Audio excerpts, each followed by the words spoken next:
कुङ्कुमचन्दनलेपितलिङ्गं पङ्कजहार सुशोभितलिङ्गम्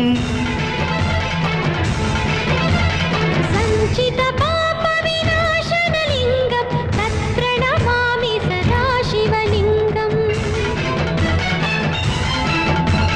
सुरगुरुसुरवर पूजितलिङ्गं सुरवन पुष्पसदार्चितलिङ्गम् परमपदं परमात्मकलिङ्गं तत्प्रणमामि सदा शिवलिङ्गम् ఆహా అద్భుతం అమోఘం స్వామి మానవుడే మహనీయుడై ధర్మాన్ని ఉద్ధరిస్తాడని ఆ రోజు తమరన్న మాట ఫలించింది కోటి లింగాలను ఒకే చోట చూసి